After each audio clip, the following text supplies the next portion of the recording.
You're not tired because you're weak. You're tired because you've been strong for too long. You smile through a day that feels like a decade, telling everyone, "I'm fine," while your chest feels like it's collapsing under a weight no one else can see. You tell yourself that carrying it alone is a sign of strength, that needing someone is a flaw, a glitch in your character.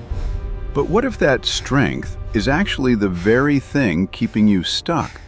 If you've ever felt like you're drowning in responsibilities, yet you still push away every hand that reaches out to help, then we need to talk. Because the hardest lesson in life isn't learning how to stand alone. It's learning when to let someone stand beside you.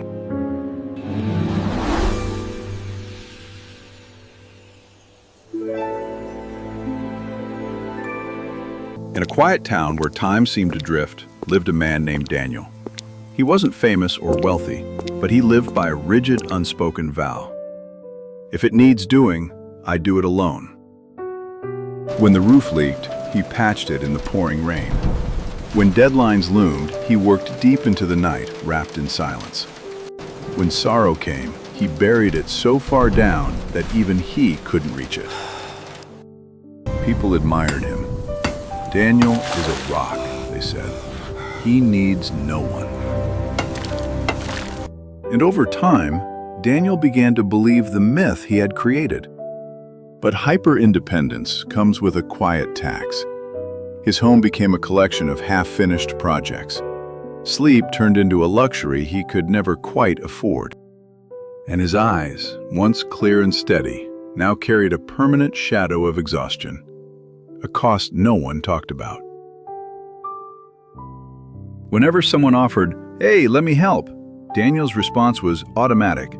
"No, I've got this." In his mind, the logic was simple. Reliance is risky. If I ask, I become a burden.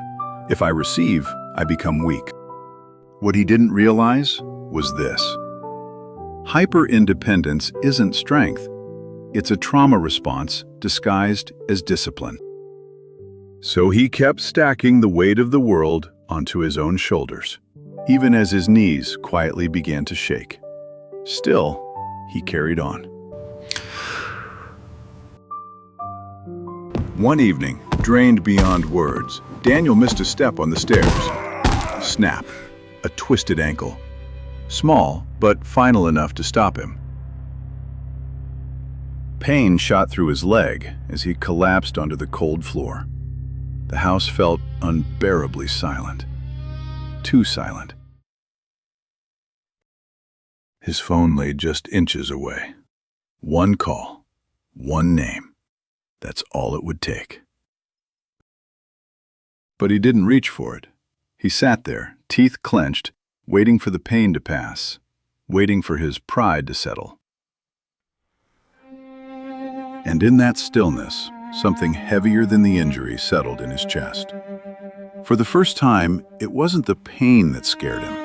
It was the thought that no one would know. He wasn't alone because no one cared. He was alone because he had built his strength into a fortress no one could enter. The next morning, limping on a crutch, Daniel met Mrs. Clara, his elderly neighbor. She struggled to lift a heavy kettle, her hands trembling. Without thinking, Daniel stepped in to help. Later, over tea, Daniel admitted quietly, "I hate asking for help. It makes me feel less." Mrs. Clara smiled with understanding.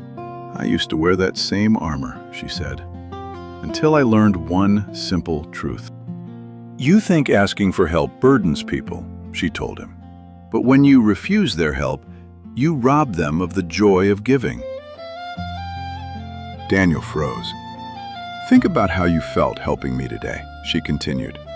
"Why deny others that same feeling?" "Strength isn't carrying everything alone," she said softly. "It's knowing you don't have to." 2 days later, a neighbor noticed Daniel struggling with his broken fence. "Want a hand?" he asked. The old instinct screamed, "Say no." But Daniel paused. He breathed. and for the first time, he let the wall crack. Actually, that would mean a lot. Thank you. They worked side by side.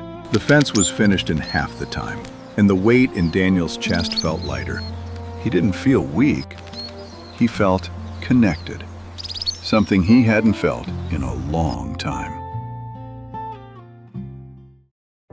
Daniel still values strength, but now he understands it differently.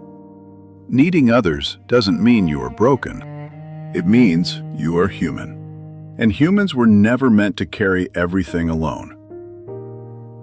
So let me ask you something. Are you still sitting on that cold floor by yourself, protecting an image at the cost of your peace?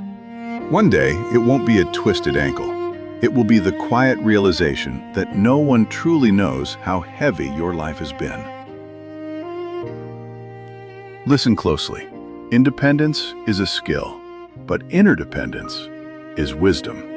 True strength isn't proving you can stand alone.